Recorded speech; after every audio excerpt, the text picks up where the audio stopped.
అందరికీ నమస్కారం అండి. ముఖ్యంగా వేదికలను అలంకరించిన పెద్దలు, తోటి అవార్డు గ్రహీతలందరికీ నా నమస్కారాలు. ఆహ్, నా పేరు డాక్టర్ విక్టర్ ఎమాన్యుయల్ అండి. నేను ఫిజిషియన్‌గా వర్క్ చేస్తున్నాను మేడిపల్లి, ఉప్పల్లో. ఈరోజు ఈ పొజిషన్‌లో నేనున్నా అంటే, నన్ను ఈ మార్గంలో నడిపించిన మా నాన్నగారు శ్రీ మాణిక్యరావు గారు గావచ్చు, నా సతీమణి డాక్టర్ వాసవి గావచ్చు, విలువలతో కూడిన విద్య నాకు అందించిన నా ఉపాధ్యాయులందరూ గావచ్చు, నా స్నేహితులు, శ్రేయోభిలాషులందరూ వాళ్ళందరికీ ఈ గుర్తింపులో భాగస్వామ్యం ఉందనేసి నేను గట్టిగా నమ్ముతున్నాను.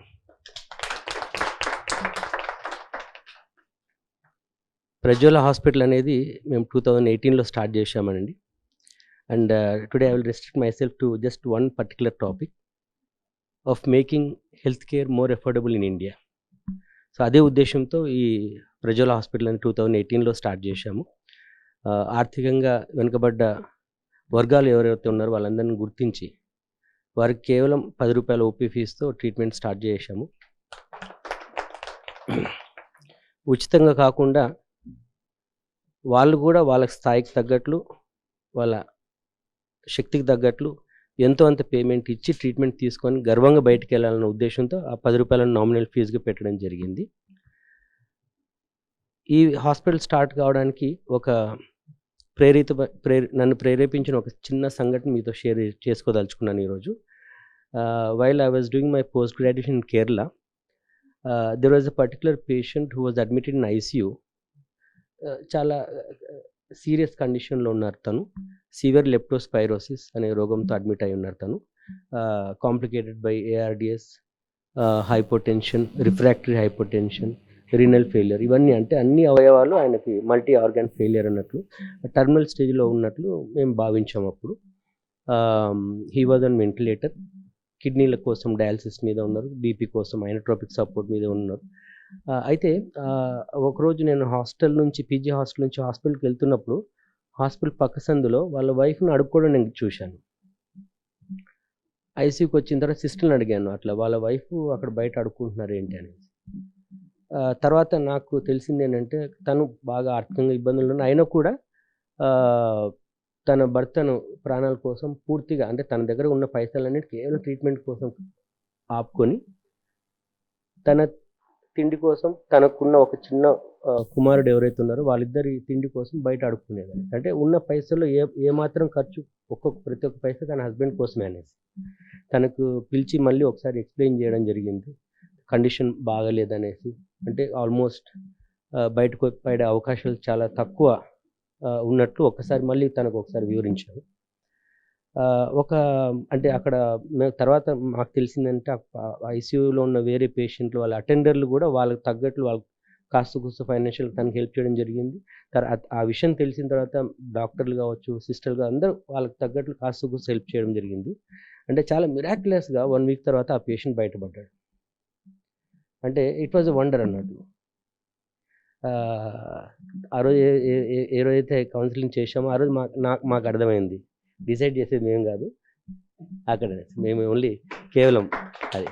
సో ఆ పేషెంట్ తర్వాత ఐసీ నుంచి వార్డుకి షిఫ్ట్ అయ్యారు. వార్డులో కూడా ఒక 3-4 డేస్ ఉండి డిశ్చార్జ్ ఇంటికి వెళ్ళేటప్పుడు వైఫ్, హస్బెండ్, పేషెంట్ ఎవరైతే ఉన్నారో చిన్న బాబు ఐసీయూకి వచ్చి మాకు థ్యాంక్స్ చెప్పడానికి వాళ్ళ వైఫ్ వచ్చారు. వచ్చి థ్యాంక్స్ చెప్పి వెళ్తూ వెనక్కి తిరిగి ఒకసారి చూసి మాకు స్టేజ్ చూపి వెళ్ళిపోయారు. ఒక చేత్తో కొడుకు, ఒక చేత్తో హస్బెండ్. సో ఈ సంఘటన గురించి ఎలాగైతే మీతో షేర్ చేసుకుంటున్నానో మిగతా మా ఫ్రెండ్స్ కూడా షేర్ చేసుకునేటప్పుడు నేను ఒకే ఒకేషన్ చెప్పేవాడిని. మీరందరూ సతీ సావిత్రి గురించి పుస్తకాలు చదివారు, నా లైఫ్లో చూశాననేసి. అంటే తన హస్బెండ్ని దాదాపుగా దగ్గర నుంచి పోరాడి మరి తీసుకొచ్చి, సో అది నాకు బీజం వేసింది. ఎప్పుడైనా నేను లైఫ్లో పెద్దగా అయిన తర్వాత ఒక అఫోర్డబుల్ ట్రీట్మెంట్కి వీలైతే ఒక సెంటర్ స్టార్ట్ చేయాలనేసి ఆ ఉద్దేశంతోనే ఈ హాస్పిటల్ స్టార్ట్ చేయడం జరిగింది. అయితే making health care more affordable అన్న దాంట్లో చిన్న 2 పాయింట్లు నేను చెప్పి ముగిస్తానండి. ఎందుకంటే డాక్టర్ గారు చెప్పినట్లు, మిగతా నా కొలీగ్స్ చెప్పినట్లు, it's not that easy to make health care affordable. ఎందుకంటే when the hospitals spend so much on their enterprises, it is not easy to expect them to charge so little. ఎందుకంటే ఒక hospital establish చేయాలంటే ఎంత ఖర్చు అవుద్ది అనేది తెలిసిందే. అంటే ఆ పెద్ద హాస్పిటల్ కట్టాలన్నా దానికి సంబంధించిన ఎక్విప్మెంట్ తీసుకురావాలన్నా ఎంఆర్ఐ స్కాన్లు, సిటీ స్కాన్లు, డయాలిసిస్ మిషన్లు, క్యాత్ ల్యాబ్స్ కావచ్చు, లామినేటెడ్ ఓటీ ఆపరేషన్ థియేటర్స్ కావచ్చు, స్కిల్డ్ డాక్టర్స్ కావచ్చు, స్కిల్డ్ స్టాఫ్ తీసుకురావాలంటే వాళ్ళు మెయింటైన్ చేయాలంటే ఎంత ఖర్చు అవుద్దని నాకు తెలుసు. సో అవన్నీ మెయింటైన్ చేస్తూ అతి తక్కువ ఖర్చులో ట్రీట్మెంట్ చేయడం అన్నది కూడా పాసిబుల్ కాదు. సో నాకు అంటే ఏమనిపిస్తుందంటే 1, 2 ముఖ్యంగా ఇప్పుడు మన చిన్న చిన్న వెహికల్స్ ఒక 50,000 విలువ ఉన్న ఒక 2 వీలర్ కావచ్చు, 1 lakh ఉన్న 2 వీలర్ కావచ్చు, ఇన్సూరెన్స్ అనేది మ్యాండేటరీ ఇండియాలో. మీరు చేయించకపోతే ఇట్స్ అన్ అఫెన్స్. మీరు పోలీస్ ఆపితే చలాన్ విధిస్తాడు. సో ఇంత విలువైన ప్రాణానికి ఇన్సూరెన్స్ ఎందుకు మ్యాండేటరీ కాదని నాకు అనిపిస్తుంది. గవర్నమెంట్ ఎందుకు మ్యాండేటరీ చేయడం లేదండి. ఎందుకంటే అది నామినల్ ఛార్జెస్లో ఎంతో అంత 1 lakh 2 lakhs ఇన్సూరెన్స్ కవర్ అయ్యే విధంగా ఉంటే ప్రతి ఒక్క పేషెంట్కి ఒకటి ధైర్యం వస్తుంది హాస్పిటల్కి వెళ్ళి ట్రీట్మెంట్ తీసుకోవాలనుకుంటే. రెండవ పాయింట్ ఏంటంటే ఒకటి టెక్నాలజీ ఏదైతే ఉందో మన లైఫ్ ఈజియర్ చేయడానికి, మనకు మోర్ లగ్జరీ తీసుకురావడానికి టెక్నాలజీ డెవలప్ అయింది. అది చాలా అవసరం కూడా. కాకపోతే ఈ టెక్నాలజీ లేకున్నా కూడా, ఈ కంప్యూటర్స్ లేకున్నా, ఈ సెల్ ఫోన్స్ లేకున్నా, ఈ మెట్రోస్ లేకున్నా మన పాతకాలంలో అందరూ హ్యాపీగా బతికారు.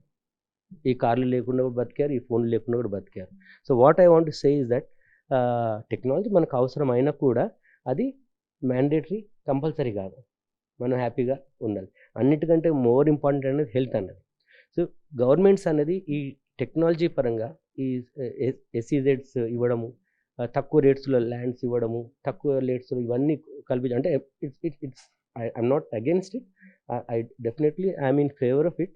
సో వాటి కోసం మనకు ఇంత స్పెండ్ చేస్తున్నప్పుడు అదే గవర్నమెంట్ హెల్త్ కేర్ ఇండస్ట్రీ కూడా అదే విధంగా స్పెషల్ ఎకనామిక్ జోన్స్ మాదిరి అంటే ఆ కాన్సెప్ట్తో, అంటే ఇంత ల్యాండ్ ఉంది మీకు, ఒక 50 బెడెడ్ హాస్పిటల్, నేను ముందుకెళ్ళాను, 50 బెడెడ్ హాస్పిటల్ కావాల్సి ఇంత ఒక 500 గజాలు 600 గజాలు అవసరం మీకు తక్కువ రేట్లో, ఒక 5-6 కోట్లు విలువ ఉండే ఎంఆర్ఐ స్కాన్ ఉంది, ఓకే మీకు డాక్టర్స్ ఉన్నారు, మీకు ఒక 1 crore, ఇవన్నీ తక్కువ చేస్తే డెఫినెట్గా పేషెంట్ పైన వచ్చే ఎక్స్పెండిచర్ కూడా చాలా తగ్గుతుందని నేను భావిస్తున్నాను.